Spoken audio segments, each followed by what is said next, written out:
Dans l'actualité de ce 11 avril, près de 100 jours après les affrontements intercommunautaires de Yirgou, toujours pas d'arrestation. C'est un constat du collectif contre l'impunité et les stigmatisations des communautés, le CISC, qui a appelé au cours d'une conférence de presse la justice à faire la lumière sur cette affaire. Pour Herman Yameogo, la crise sécuritaire et sociale que le vit le Burkina Faso en ce moment est partie d'un accord secret signé par la classe politique, l'armée et des organisations de la société civile. Un accord qui autorisait la présence de militaires au sein du gouvernement de la transition.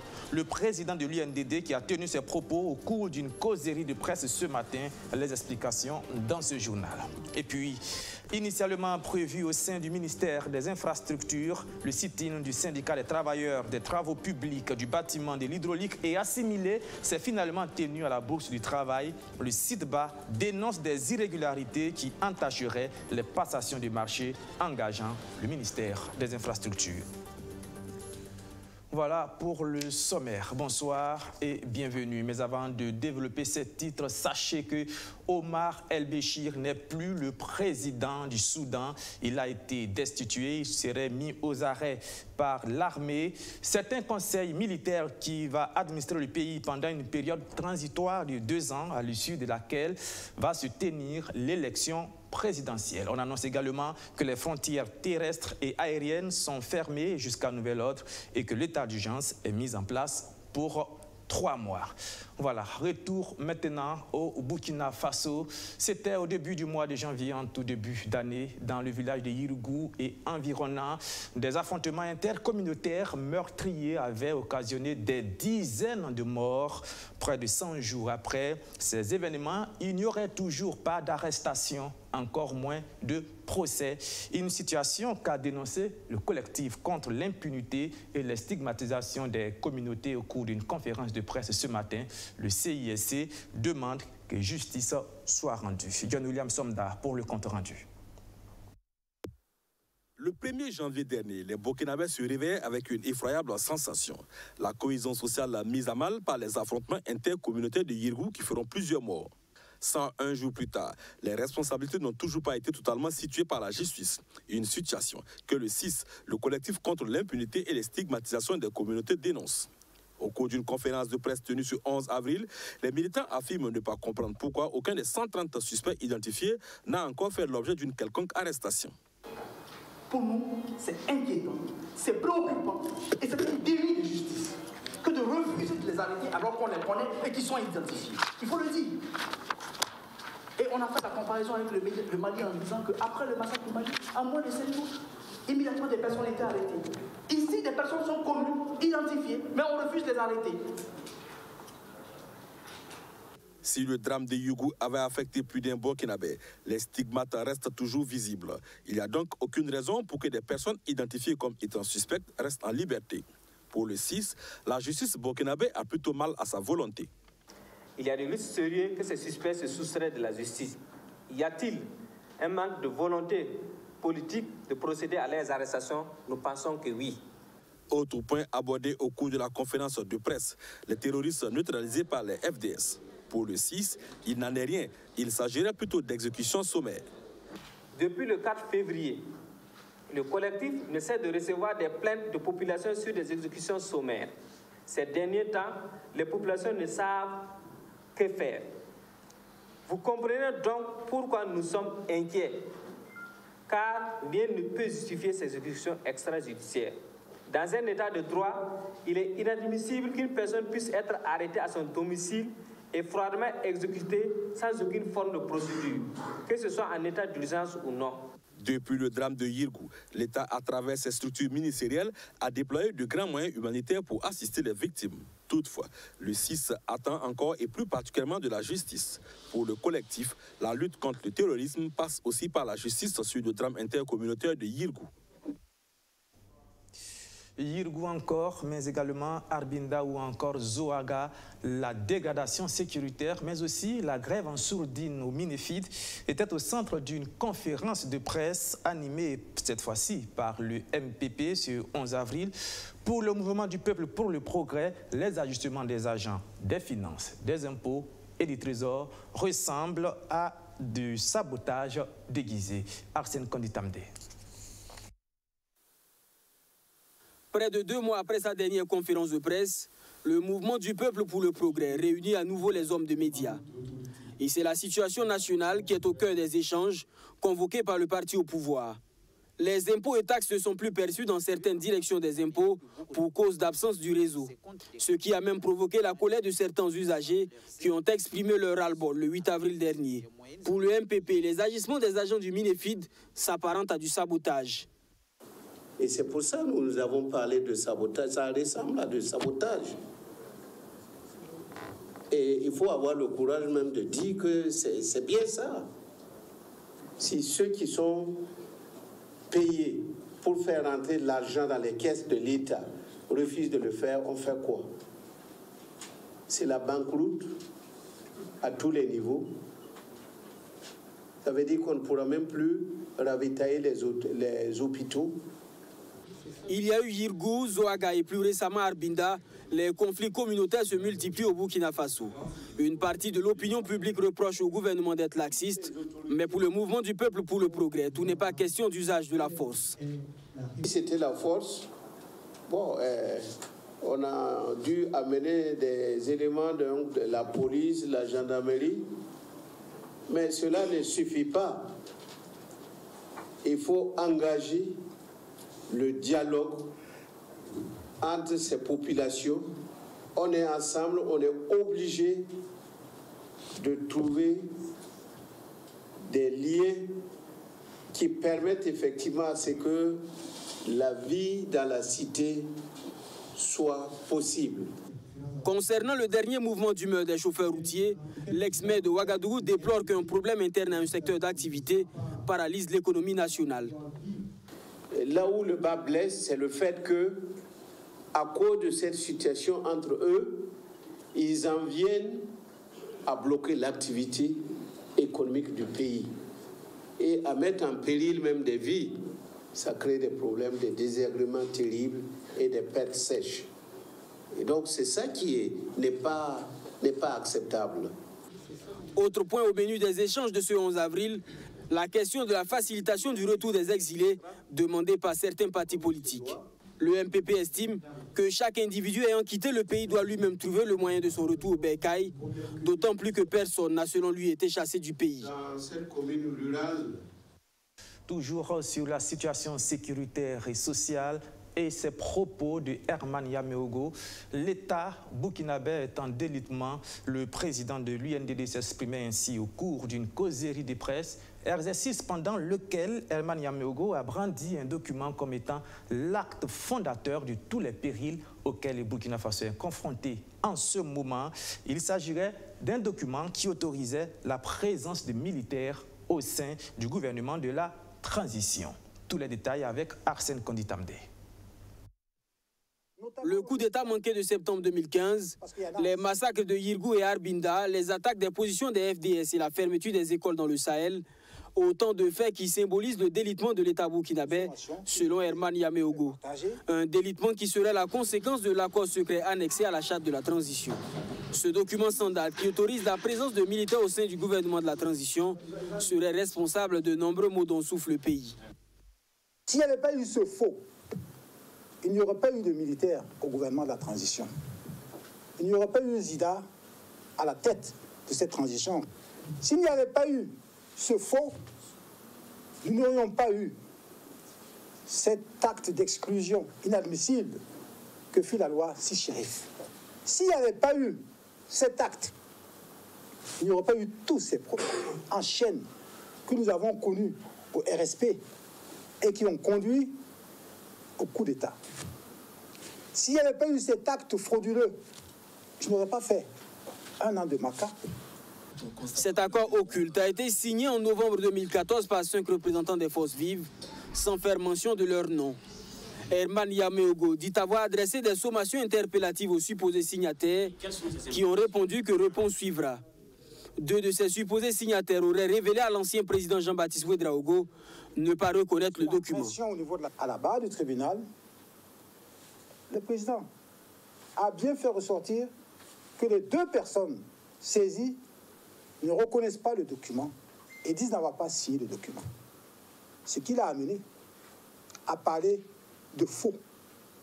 Dès lors que on mentionne la signature de quelqu'un qui n'a pas signé, qui n'est pas parti à un acte, c'est un faux. 4 années de poursuites judiciaires et 1 année et demie de procès, Herman Yameogo dit avoir longtemps souffert de cet acte complémentaire à la charte de la transition. Aujourd'hui, il n'exclut pas d'envoyer l'affaire en justice. C'est une question individuelle qui concerne des intérêts personnels, mais qui concerne aussi des intérêts collectifs. Et c'est pour cela que je n'hésite pas d'approcher les uns et les autres partis, non membres du CEFOB, pour voir comment il faut faire.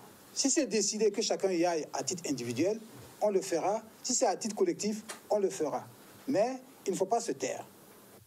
Aujourd'hui, à la croisée des chemins, le Burkina Faso a plus que jamais besoin de réconciliation, selon le président de l'UNDD. Une réconciliation qui ne doit cependant pas se résumer qu'aux hommes politiques.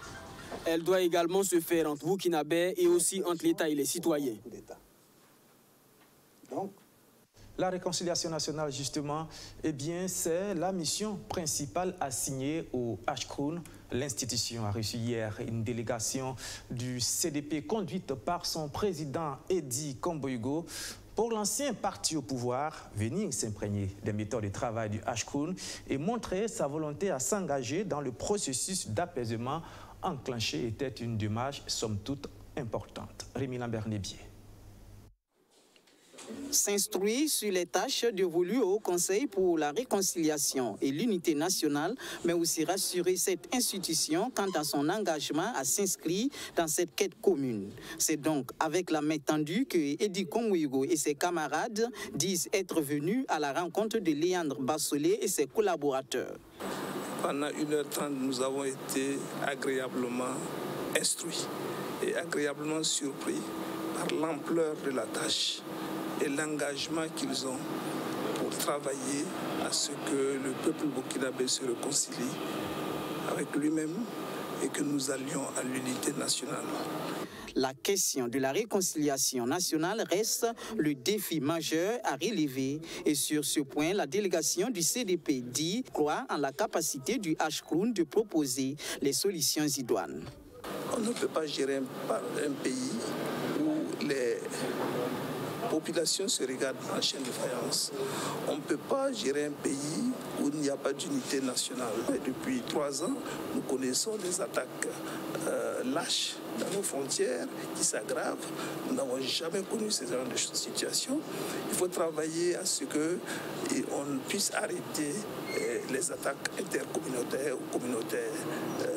Tout cela, c'est assez lourd pour un pays qui veut se développer. Et les raisons, si elles se tirent, on peut tirer les raisons dans l'histoire, on pourra également trouver les réponses dans l'histoire. Et l'ambassadeur Bassolé est pétri de connaissances et d'expérience et qui a tracé la voie. Et cette voie-là, le CDP s'engage sur la même voie avec lui pour l'accompagner, pour l'appuyer. Pour le Ashkroun, l'initiative prise par le CDP participe à la réussite de sa mission. C'est que ce soit au niveau du CDP, que ce soit au niveau des autres partis politiques, que ce soit au niveau de la société civile, des médias, notre souhait est que nous puissions être accompagnés dans cette mission qui est extrêmement délicate et qui est lourde. Que nous puissions avoir la même compréhension avec chacune de ces parties prenantes, parce qu'en réalité, il va nous falloir mettre tout le monde ensemble et au sortir du travail du Ashkroun, nous retrouver ensemble à travers la voie que nous proposons pour aller à la réconciliation, c'est-à-dire le triptyque de la vérité, de la justice et de la réparation. Le Congrès pour la démocratie et le progrès est le premier parti politique à rendre une telle visite au Ashkroun. Elle a saisi l'opportunité pour exposer à cette institution la question du retour des exilés. Après le H-Clone hier, aujourd'hui, le CDP est allé rendre visite au CSC. Après, tout en reconnaissant surtout le travail abattu par l'instance de régulation de la communication, le président du CDP a tout de même soulevé des inquiétudes liées à une forme de libération de la parole qui prend des proportions dangereuses dans le contexte actuel. Les explications de Rémi Lambert-Nébier. Tout paraît être une visite de courtoisie de l'ex-parti au pouvoir à l'autorité de régulation de la communication. Mais derrière cette décontractée de la délégation se cache un sujet d'inquiétude. Le CDP, comme le président du CSC l'a dit, a déjà géré le pays pendant 27 ans. Et pendant ces 27 ans, au niveau de la communication, il y avait une pacification, il y avait un accès libre et équitable à l'accès des médias. Et depuis quelques années, depuis l'insurrection, les choses se sont inversées et comme on l'a si bien dit, notre volonté, c'est de faire en sorte qu'aujourd'hui, il y ait une régulation sérieuse. Quand on sait que le numérique a pris le dessus sur le journal papier, quand on sait également que dans toutes les radios, il ne s'agit plus de journalistes professionnels, comme ils nous l'ont dit, c'est des pigistes. Nous avons à peu près 45 émissions interactives, 169 radios et 29 télévisions. Ça fait beaucoup pour le Burkina, mais si cela n'est pas régulé, encadré, on peut aller dans tous les sens. C'est pourquoi nous sommes venus marquer notre inquiétude. Le Conseil supérieur de la communication dit considérer ces observations du CDP comme une interpellation faite à l'institution et entend tout mettre en œuvre pour se montrer à la hauteur des attentes. Oui, naturellement, les attentes d'un parti comme le CDP, c'est que le régulateur soit à la hauteur de ses missions, notamment l'équilibre de l'information, que toutes les composantes de la société puissent avoir un égal accès aux médias, notamment aux médias d'État. Je vous ai dit que ça s'est déroulé vraiment dans un esprit cordial parce que nous les avons rassurés de notre disponibilité à travailler dans ce sens. Et eux aussi, ils ont été rassurés par les réponses que nous avons données. D'autant plus que, comme je le disais, le président du CDP, du Komboïwa, a été mon professeur à l'université. Donc, c'est un professeur qui retrouve son ancien étudiant. Son vice-président, Achille Tapsova, a été mon professeur depuis le lycée. Donc, vous voyez que je leur disais de toute façon, si j'échoue, en partie, ils auraient échoué parce que, ils auront formé un élève et un étudiant qui n'aura pas été à la hauteur. Le Conseil supérieur de la communication a par ailleurs assuré ses visiteurs qu'il est en train de prendre des initiatives pour mieux réguler la communication au Burkina Faso. Il s'agit précisément du projet de loi en cours d'élaboration. Venons-en maintenant à ce sit-in du syndicat des travailleurs des travaux publics, du bâtiment, de l'hydraulique et assimilé. C'est un mouvement pour dénoncer notamment des irrégularités constatées dans les passations des marchés engageant le ministère des Infrastructures. John William Somda. Impossible pour les militants du CITPA, le syndicat des travailleurs des travaux publics, du bâtiment, de l'hydraulique et assimilé, de se réunir au sein du ministère des Infrastructures ce 11 avril. Ainsi, le sitting prévu ce jour au sein du ministère se tiendra finalement à la Bourse du Travail. Une situation que le secrétaire général du CITPA dénonce. Il faut noter que nous avons effectivement adressé un préavis de sitting au ministre des Infrastructures depuis lundi. Et c'est ce matin, quand nous sommes arrivés, que nous avons trouvé que c'était bloqué par la police. Et l'entrée principale est bloquée et la police était en train de refouler avec ceux qui venaient. Et c'est là la police nous a signifié qu'il est interdit de tenir en fait le sitting parce que le ministère a dit nous avoir envoyé une correspondance pour signifier qu'on ne peut pas tenir le sitting dans ces locaux. Alors que ce n'est pas vrai, nous n'avons pas reçu de correspondance dans ce sens. Pour revenir à l'ordre du jour du sit-in, il faut dire qu'il fait suite à plusieurs plaintes de syndicats sur la gestion du ministère par les autorités actuelles. Selon Mbi Yameugo, plusieurs points ont été regroupés au sein du préavis déposé le lundi 8 avril. Premièrement, nous avons l'organisation du travail. Le travail est mal organisé. Deuxièmement, nous avons le fonctionnement des services. Les services ne fonctionnent pas correctement. Troisièmement, nous avons la gestion du patrimoine immobilier en fait du ministère. Parce que le ministère a mis en location 3 hectares du terrain de la direction régionale des infrastructures du centre à la Brakina. Et les odeurs, plus les eaux usées, en fait, ont en fait des impacts sur la santé des travailleurs. Outre les points énumérés par Ndi Amigo, d'autres sont à relever. Il est ainsi reproché au ministère des Infrastructures de procéder à des attributions de marché après exécution, de violer les règles de passation de marché et de démotiver le personnel à travers un non-respect de sa plateforme revendicative. Si le syndicat se dit ouvert au dialogue, il déplore toutefois ce qu'il qualifie des manques d'empressement de l'autorité à trouver des solutions adéquates aux différentes demandes des travailleurs. Une délégation du ministère en charge de l'éducation nationale conduite par Stanislas Ouaro séjourne en ce moment aux États-Unis où elle participe à la réunion des printemps de la Banque mondiale. Eh bien, le PKE, le projet d'amélioration de l'accès et de la qualité de l'éducation, devrait bénéficier encore du financement de la Banque mondiale. Hassan Nakro. 280 millions de dollars, soit 156 milliards, 800 millions de francs CFA. C'est la somme que le Burkina Faso entend encaisser auprès de la Banque mondiale pour le développement du secteur éducatif. C'est ce qui justifie la présence du ministre de l'Éducation nationale, de l'alphabétisation et de la promotion des langues nationales à cette réunion de printemps du groupe de la Banque mondiale. Et le ministre a déjà rencontré le vice-président de cette institution et le moins que l'on puisse dire, c'est que les conclusions semblent fructueuses. Nous avons rencontré le vice-président de la banque qui est engagé vraiment à soutenir donc, le système éducatif burkinabé, à soutenir la stratégie de scolarisation des élèves dans les zones à fort défi sécuritaire, stratégie évaluée à 280 millions de dollars. Ils sont prêts à nous accompagner aussi pour le développement, pour la mise en œuvre donc, de cette stratégie, mais aussi et surtout pour